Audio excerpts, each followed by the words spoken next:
Well, I'm going to be as brief as possible, so maybe we can jump in with some questions at the end. As I mentioned while I was moderating the table during the morning session, so we work on innovation and entrepreneurship and the policies that promote them. And after doing that for a couple of years, we started asking ourselves, we're talking about entrepreneurs, everybody mentions them, and nobody knows who they are, especially high-impact ones. So we got a grant from the International Cooperation Agency of the US. It wasn't as large a grant as we would have wanted, but it was good enough to start doing some research on who are the Mexican entrepreneurs, and especially the successful ones. So everything you're going to see in the upcoming slides and what I'm going to talk about is about the ones that were successful. And I think we actually need to do something similar to the ones that were not. We probably have a lot more to learn from the ones that failed than from the ones that were successful. So the questions we were trying to answer with this small survey, because you're going to see it's very small, it's actually not representative in any way, but it shed some light on who are the Mexican entrepreneurs, why and how did they start their companies, and how did they were able to overcome the obstacles that they faced when they were starting their companies. So what we did is we went to the country's main accelerators, universities, the government. We searched on the news who were the main entrepreneurs in different sectors, and we approached them and we interviewed them. And we did like 2-hour interviews. We interviewed some of the people that are here, like Alejandro Villalón, Juan Vera from Blue Messaging, and I think that there's one more, I don't remember who else, but there's someone else that we interviewed that is here. And then we asked them what were their backgrounds, their family backgrounds, where did they go to school, and that sort of thing. And then we got some conclusions out of that. 2 caveats, it is not representative, as I mentioned, and we were not able to confirm all of the information that we got. So some of the entrepreneurs mentioned stuff that we cannot guarantee it's true, but it's nevertheless interesting. So we interviewed 65 entrepreneurs in different parts of the country. At the end, we only used 35 interviews for the report because some of them showed a lot of inconsistencies that we could not really tell if they were saying the truth at all.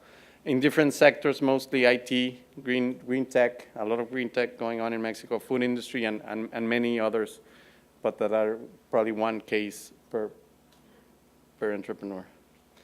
So the first thing we found out is something that we had suspected along the way, that entrepreneurs start their companies, these ones, later on in life, after working, after going to school. Everybody thinks of the Mark Zuckerberg or the Bill Gates story, and that actually isn't happening in every day.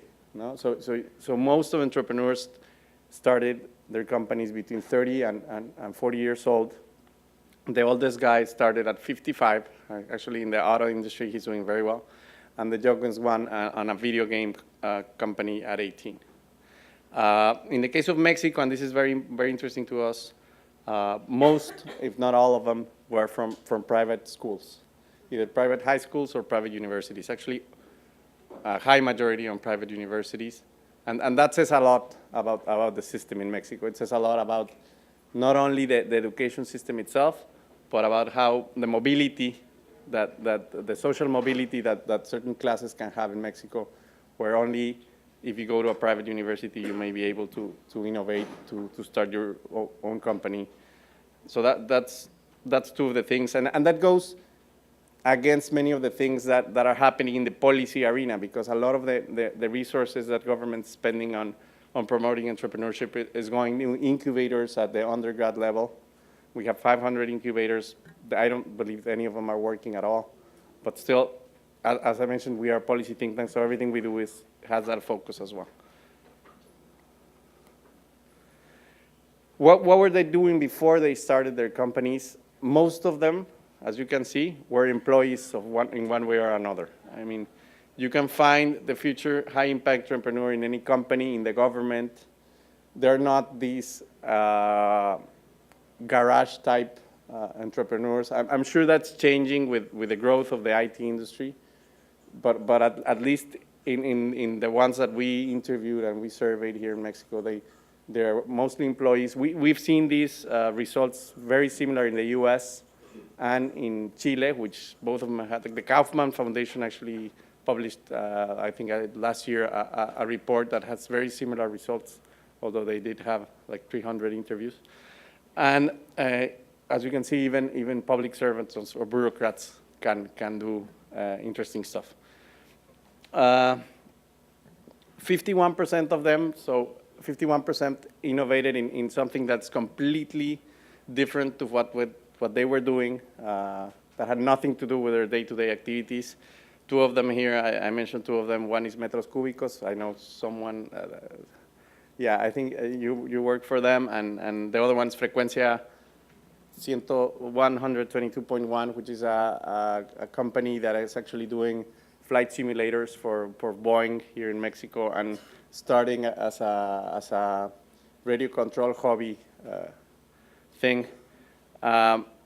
Many of them do innovate in the related fields, and some of them come from the university, which are, in this case, the big minority. And this is a very important slide for us, because we always preach that failure is not that bad. I mean, in the case of Mexico, there's this culture, as the previous speaker mentioned, in Latin America, I think in general, where failure is a bad thing, and you only fail once. But what we saw is that actually more than half of the entrepreneurs had failed at least once, and some of them more than that, and that's a big thing, because you have to, in order to promote the ecosystem, you have to promote failure. If you don't promote failure, it means that you're not promoting anything to get started to begin with. I mean, it's a basic thing for many, but in Mexico, it's a huge deal.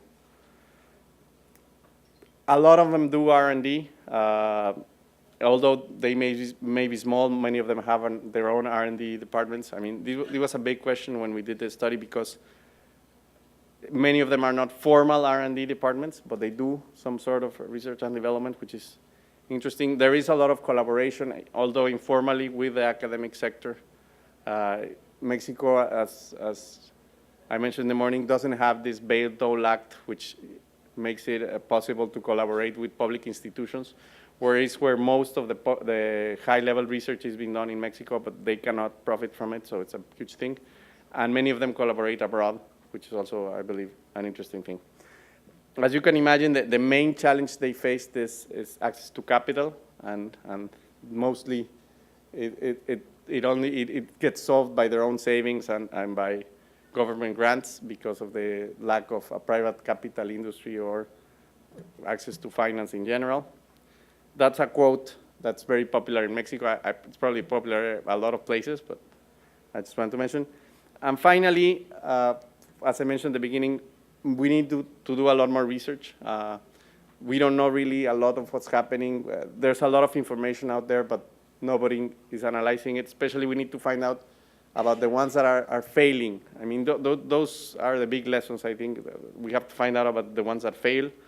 The profile of the young 19-year-old garage-based entrepreneur may be misleading a lot of the policy that goes on. The incubators is a good example, where you also only get restaurants and small tortilla shops out of that. The opportunities and ideas are everywhere. I mean, there could be a government employee with a huge idea. There could be a corporate executive with a good idea, as well as probably Marcus Dantus from White & Nose. And we have to set up an ecosystem where those ideas can flourish. And Mexico has improved a lot, but still has a long way to go. And then there's a big question about if your education system is not working, creating mobility, and the financial system isn't, are only the wealthy able to innovate? I think that's a huge question that needs to be addressed, because under the status quo, only the wealthy are innovating, and that's only creating a larger divide. And entrepreneurship, instead of reducing the divide between the haves and have-nots, is actually increasing it. And that's a huge issue for an emerging economy. And mentors matter, and matter a lot. I mean, when you talk to entrepreneurs, you ask them, what was the most important thing that happened to you? And it's not the first investor, it's the first mentor, the guy that helped you out, that when you were falling down, helped you get up, and that sort of thing. Government can and is playing actually a role. It could do a lot better, not only in the business environment, but in an active role as an investor, as promoting the entrepreneurship culture and everything. And we need more MITA TechTalks, and this is not a joke. I mean, in a country where the rich drive in their cars and live in their small compounds in the middle of the city or in places like Punta Mita, you don't have those spaces where you can build social capital. It's very different to what happens in industrialized economies, where you get on the subway and the wealthy sit beside a not so wealthy, but it's completely different. So you need to create different environments where the social capital can happen. I know Endeavor is starting to do some sort of that, and with Angel Ventures in Mexico City, doing startup drinks. Well, those things like these ones need to happen.